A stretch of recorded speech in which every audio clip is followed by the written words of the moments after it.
갈릴리 바닷가에 시몬의 집이 있습니다. 예나 지금이나 집은 매우 중요한 공간이라고 말할 수 있죠. 그 안에는 휴식이 있습니다. 살림이 있습니다. 그리고 화목함이 있습니다. 그렇기 때문에 중요하다고 말하는 겁니다. 그런데 지금 시몬의 집에 시몬의 장모가 누워 있습니다. 여기 누워 있다고 한 것은 과거에도 누워 있었고 지금도 누워 있으며 앞으로도 누워 있을 가능성이 농후하다는 그런 말입니다. 그녀가 오랜 지병을 갖고 있다고 말할 수 있습니다.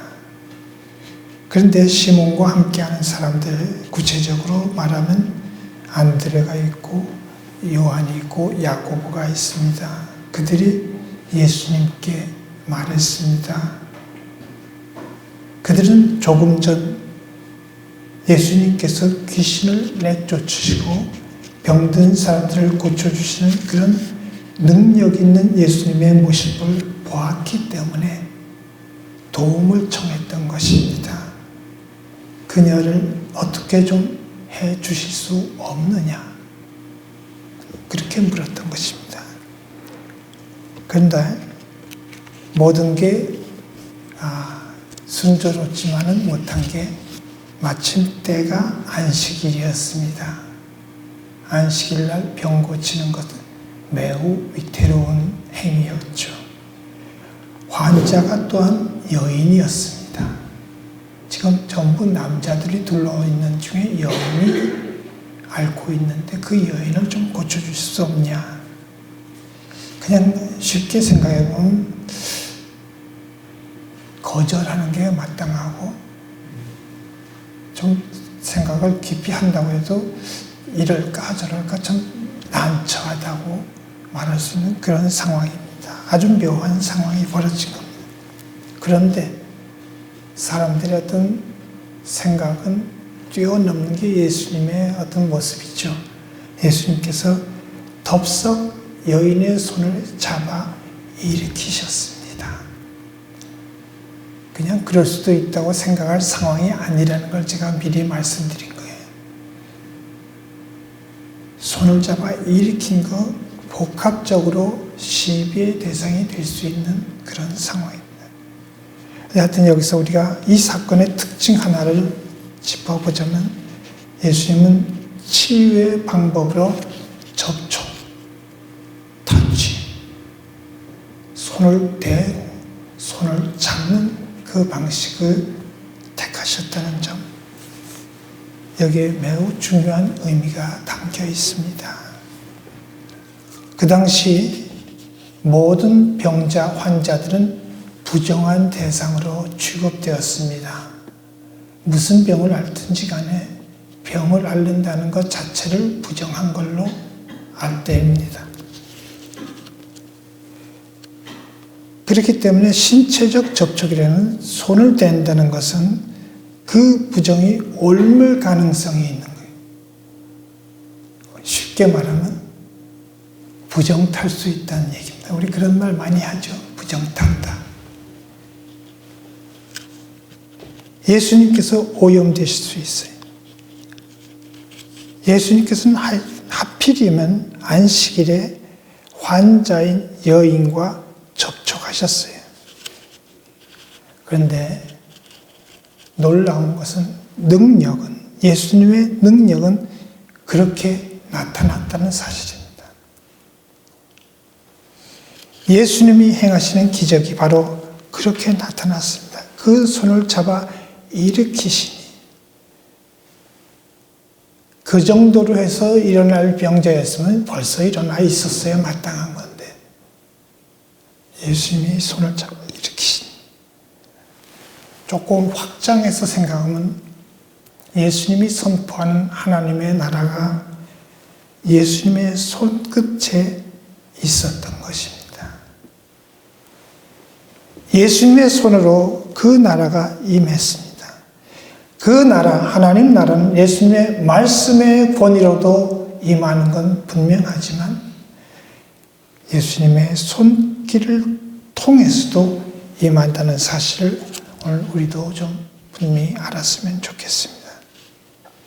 손을 대지 말아야 할 사람에게 손을 대시고 같이 밥을 먹지 말아야 할 사람들과 더불어 식사를 나누시고 어울리지 말아야 하는 그런 사람들과 함께 하신 것을 통해서 예수님께서는 하나님의 나라를 이 세상에 소개하려고 하셨습니다. 그것이 예수님의 방법이었습니다.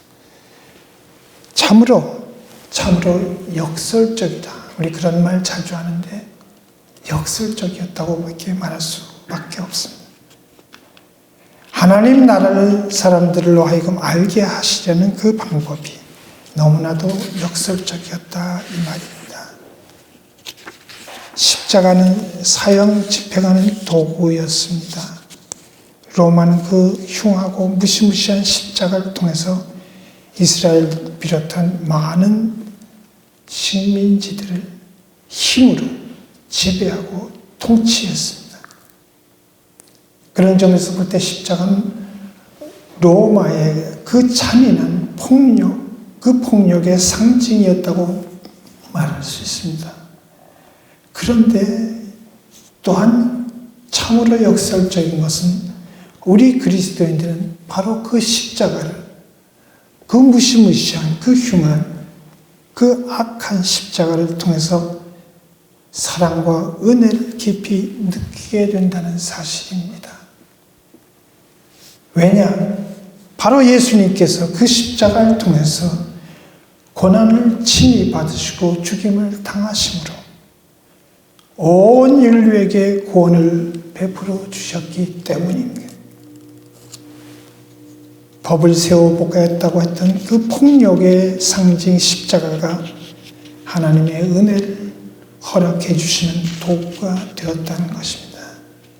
성경은 분명히 우리에게 말하고 있습니다. 베드로전서 4장 13절 말씀, 오히려 너희가 그리스도의 고난에 참여하는 것으로 즐거워하라. 이는 그의 영광을 나타내실 때 너희로 즐거워하고 기뻐하게 하려 함이라. 이처럼 고난에 참여하는 것을 기뻐하라는 말이 하나님의 진리입니다. 하나님의 참 이치란 말. 그것은 분명히 역설입니다. 하나님의 진리는 이렇게 역설 속에서 나타나기도 합니다.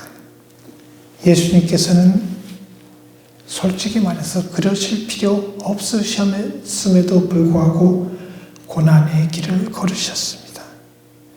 부정하다고 생각되는 환자들 직접 만지시고 손을 잡으시고 치료해 주셨습니다. 고난의 현장에 뛰어드시고 그 길에 일부러 발을 내디디셨습니다. 기쁨의 길로만 행하지 않으셨습니다. 그보다는 좁은 길, 좁은 문으로 가셨습니다. 그 역설적인 믿음의 길에서 참 소망과 구원이 있음을 예수님께서는 분명히 보여주셨던 것입니다. 그렇기 때문에 진리에 대해서, 참 이치에 대해서, 하나님에 대해서 99%의 세상이 1%에 불과한 나를 잘못되었다고 말하면 나는 거꾸로 그들 99%의 세상 너희가 잘못되었다고 외칠 수 있는 그런 그리스도인이 되어야 합니다. 물론 1%의 믿음은 99%의 세상 안에서 고난의 길을 걷게 되는 것, 좁은 길로, 좁은 문으로 들어갈 수밖에 없습니다.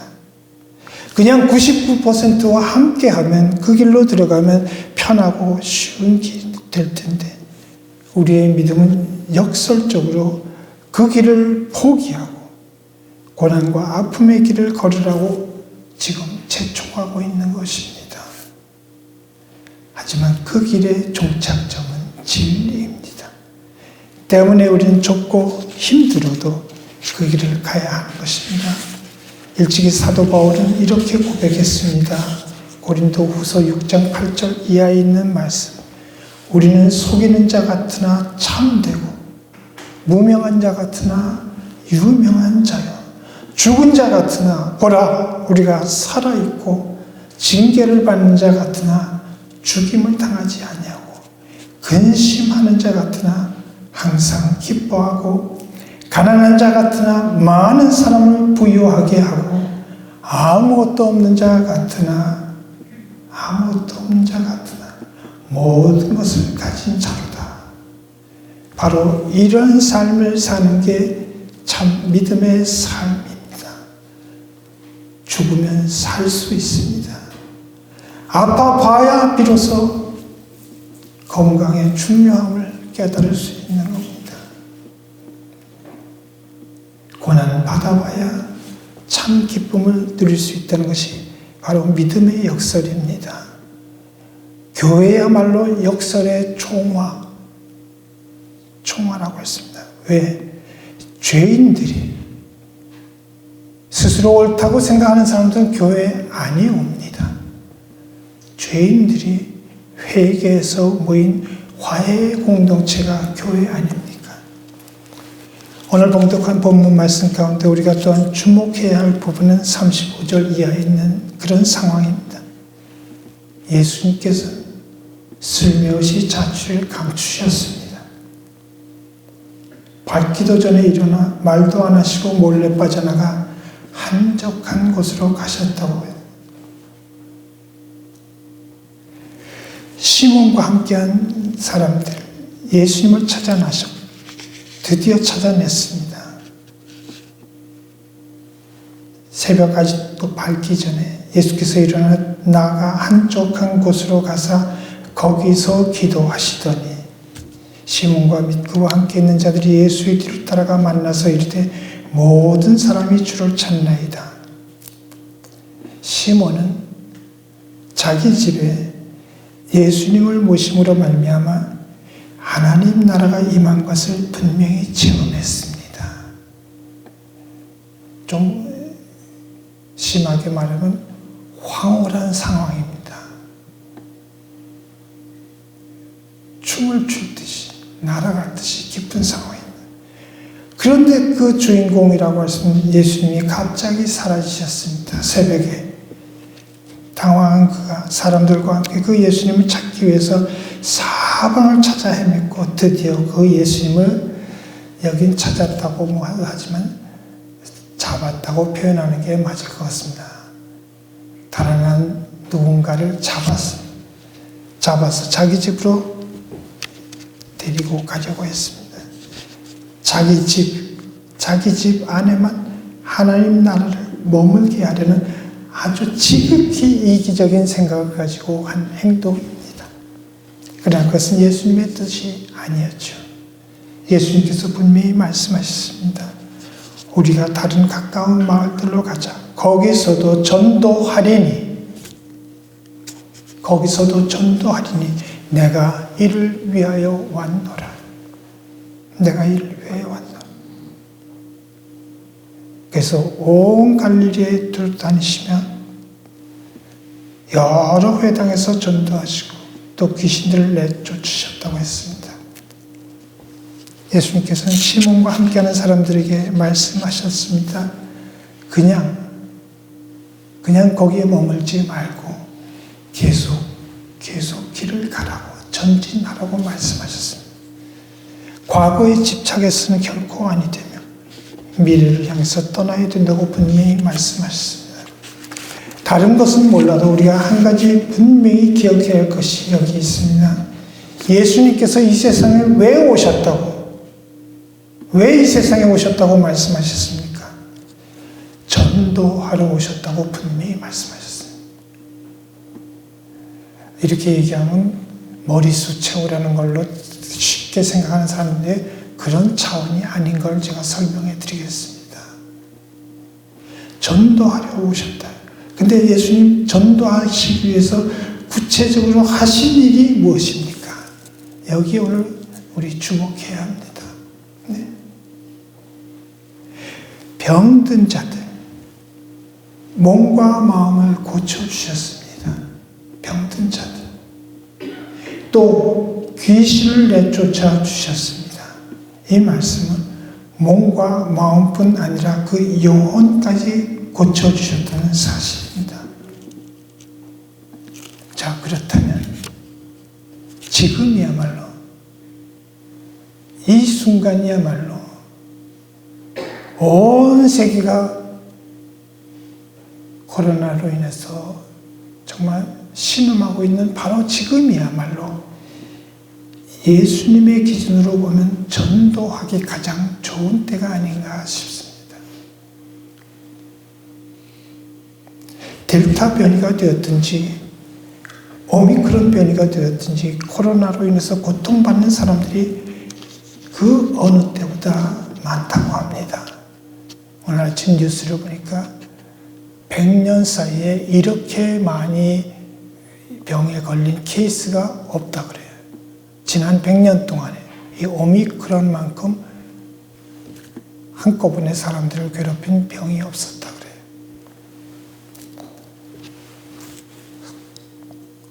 두려워 떨고만 있을 게 아니라 바로 이때가 예수님이 하셨고 우리에게 하라고 하신 그 일을 하기에 가장 적합한 때라는 사실을 떠올려야 된다 이 말입니다. 우리가 조금만 관심을 갖고 살펴보면 코로나보다 더 무서운 마음과 영혼의 질병을 앓고 있는 사람들이 얼마나 많은지 모릅니다. 많이 배우고 못 배운 거 상관없습니다. 부자, 가난한 사람 상관없습니다. 예수님이 가신 데마다 귀신 들린 자들을 내쫓아 주셨다는 사실, 오늘 우리에게 사명감에 불타오르게 만드는 장면이 아닐 수 없습니다. 2022년 번져나가기 시작한 코로나19 팬데믹 상황으로 말미암아 인류는 모든 관계를 어떻게 설정하고 있어요? 마스크, 손 세정제, 거리두기, 비대면 접촉, 이것으로 관계를 싹 다 가로막고 있는 것이 현실입니다. 비대면 비접촉이 당연한 시대가 되어가고 있죠. 그리고 그런 상황이 우리의 신앙까지 왜곡하고 변질시키고 있습니다. 이제는 아주 익숙해졌다고 할 수 있는 온라인 예배, 지극히 개인화된 믿음 생활, 약화된 주일 성수, 균형을 상실한 믿음의 삶, 이 시대에 당연한 그리스도인들의 모습이 되고 말았습니다. 지극히 작은 이웃을 위한 구제라는 것은 손과 발로 하는 게 아니고 계좌번호 몇 자리 그 숫자가 대신하고 있습니다. 그걸 가지고 위로를 삼고 있습니다. 위안을 삼아요. 충분히 했다고.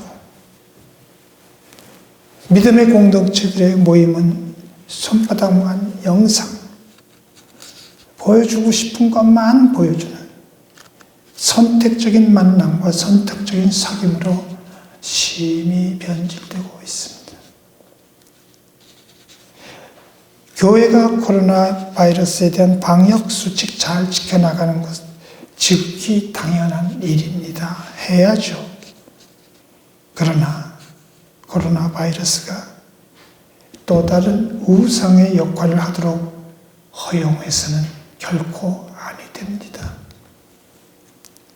하나님 나라를 세워가는 데 있어서 코로나가 변명의 도구가 되어가는 그 현실에 대해서 우리는 다시 한번 우리의 믿음을 점검해 봐야 할 것입니다.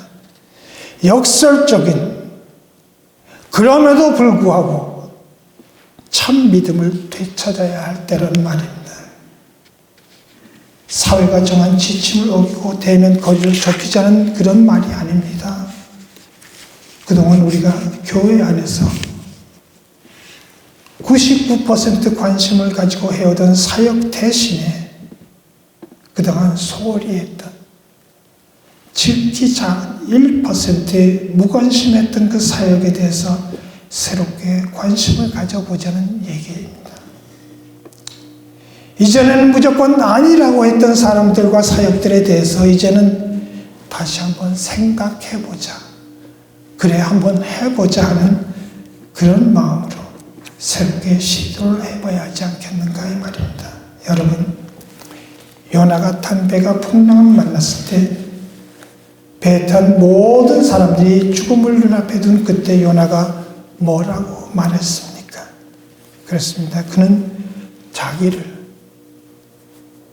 이 모든 상황의 원죄라고 할 수 있는 자기를 바다에 던지라고, 자기를 바다에 던지면 풍랑이 잠잠해질 거라고 말했습니다.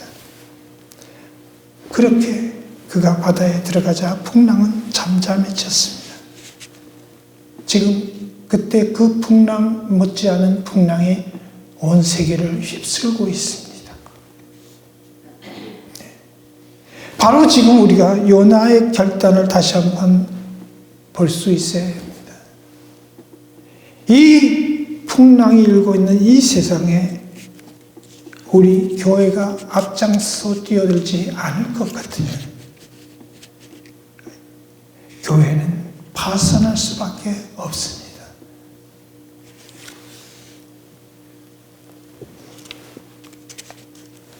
우리의 믿음이라는 것도 풍랑 아래 가라앉게 되고 말 것이기 때문에 하는 얘기입니다. 코로나19 팬데믹 상황을, 이 상황을 통해서 오히려 역설적인 믿음을 회복하고 그로 인해서 구원과 소망의 복으로 안전하게 이르게 되는 참으로 복된 여러분 모두가 될 수 있기를 간절히 바랍니다.